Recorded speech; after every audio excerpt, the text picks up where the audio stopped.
Hello and welcome to the Best Partnership Learning videos. This lesson is for Higher Health and Food Technology and it's the fourth lesson in a series of nutrition videos. As you watch the video, make sure you're taking notes to use for revision purposes and feel free to stop and rewind the video as and when you need to. Today we're continuing our learning about micronutrients, focusing on minerals. By the end of today's lesson, you should be able to identify the food sources of calcium, iron, phosphorus and sodium and explain the effects on health of having calcium, phosphorus, iron and sodium in the diet. And to explain effectively, you should be able to give a detailed function of the mineral and a consequence of having or not having the mineral in the diet. At a higher level, you need to understand the functions and the impact on health of calcium, phosphorus, iron and sodium. There are more minerals, but these are the ones that we focus on at a higher level. So let's start with calcium. So calcium combines with another mineral, phosphorus, to make calcium phosphate, which is the chief material that gives bones and teeth their hardness, their hard outer shell. It's required to build bone mass until around the age of 30, and then bone mass starts to deplete. It also helps blood to clot after an injury, so it stops excessive bleeding. Calcium is found in dairy products like milk, cheese and yogurt. Tinned fish with their bones, so like sardines where you would eat the bones of the fish because they're so small.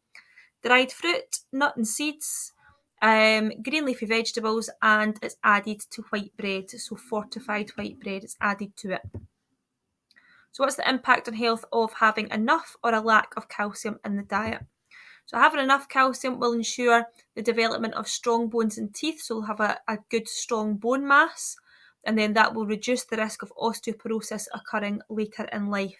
And we'll go into more detail about osteoporosis later in the course. Having a lack of calcium will increase the risk of osteoporosis developing because the bone mass won't be as strong. It'll increase the risk of tooth decay because the teeth will be softer.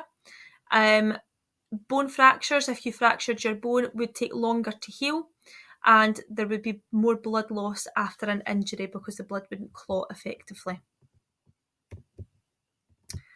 Okay, so to explain effectively, we need to give a detailed function of the nutrient and a consequence. So today, our consequence is going to be related to a teenager. So I want you to pause the video and think about this for yourself first of all. So a teenager has less calcium than required. What's the consequence for the teenager? So I want you to pause the video and think about how you would make your consequence relate clearly to a teenager. So here's my consequence. As bone mass is developed in teenage years, if they have less than they require, they will be more likely to develop osteoporosis later in life.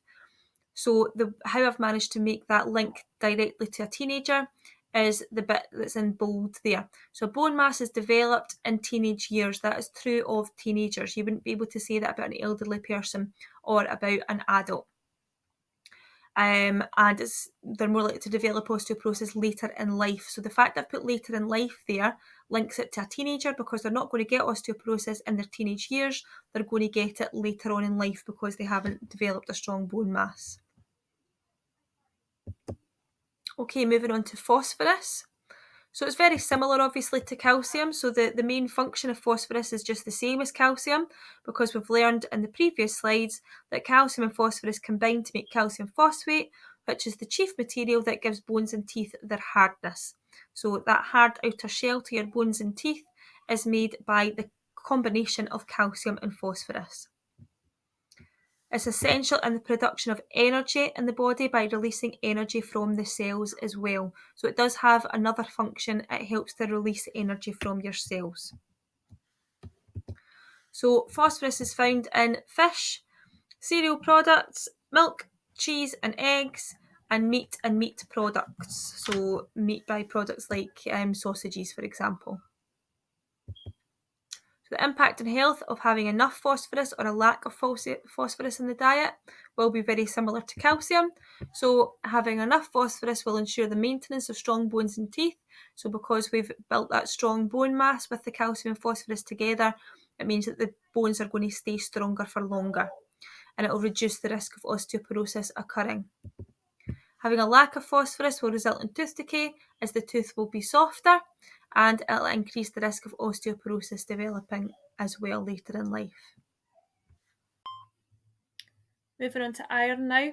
We briefly mentioned iron when we covered the functions of vitamin C, because vitamin C aids the absorption of iron. That was one of the functions of vitamin C. So without it, the iron wouldn't be able to carry out these important functions that we're going to cover just now. So iron is needed to produce red blood cells to prevent anemia. We'll cover anemia in more detail later on in the course when we do our dietary diseases. It's needed to produce haemoglobin, which gives red blood cells their colour, and it helps to transport oxygen around the body to all the cells to reduce the feeling of tiredness. Iron is found in lots of different sources. Red meat, especially liver, kidney and corned beef. Fortified flour, so it's added to fortified flour and bread. Dark green leafy vegetables, and dried fruit is a really good source of iron. And also, as well, that isn't on there, dark chocolate. So you often hear people saying that they'll get their iron content from dark chocolate. There is some iron in dark chocolate. So what's the impact on health of having enough iron and a lack of iron in the diet? So having enough will reduce the risk of anemia occurring, and having a lack of iron will result in anemia, and that can cause pale skin, tiredness and heart palpitations. So to be able to explain effectively, we have to have a consequence to match the detailed functions that we've just covered. So our consequence for this one is going to be for a teenage girl. So a teenage girl has less iron than required. What is the consequence for the teenage girl? So again, I want you to pause the video, have a think about how you would make this consequence relate directly to a teenage girl.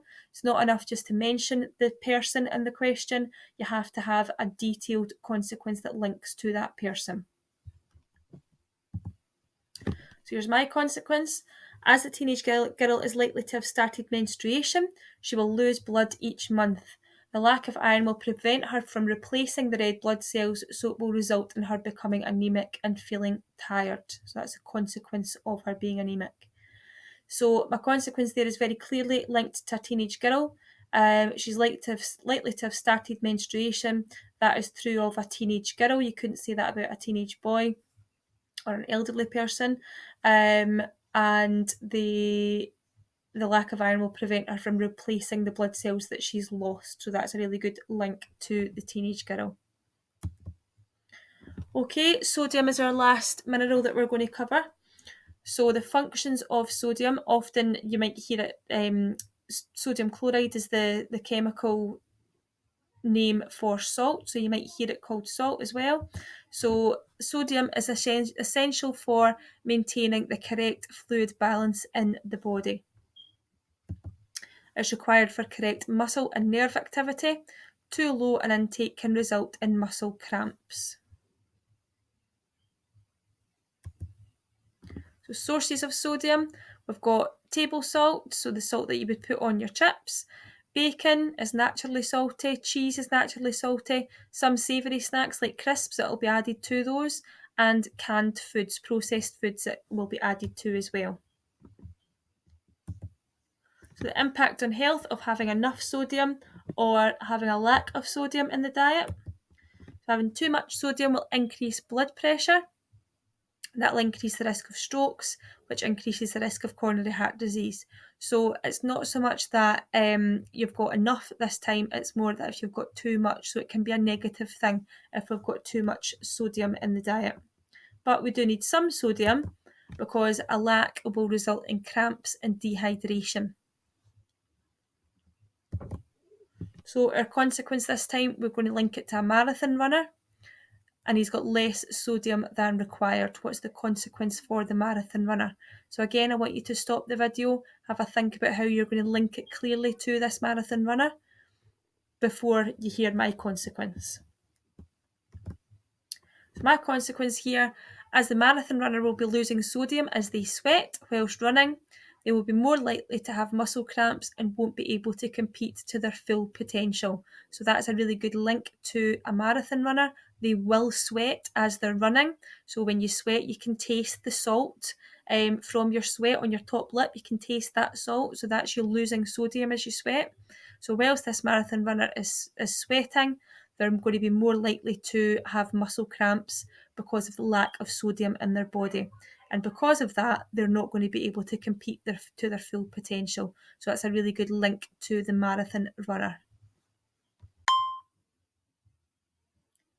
So now we've covered all the minerals. Hopefully by the end of, now that you've covered this lesson, we should be able to identify the sources of calcium, iron, phosphorus and sodium, the food sources of each of those. And we should be able to explain the effects on health of having calcium, iron, phosphorus and sodium in the diet. Bearing in mind that when you're explaining, you need to give a detailed function of the nutrient or the mineral and a consequence that matches that function. What I'd like you to do is to summarise your learning as you've done in the previous lessons so that you have got a little recap of what we've covered. And in our next lesson, we're going to cover water, fibre and energy, which aren't nutrients, but they are required as part of a healthy, balanced diet.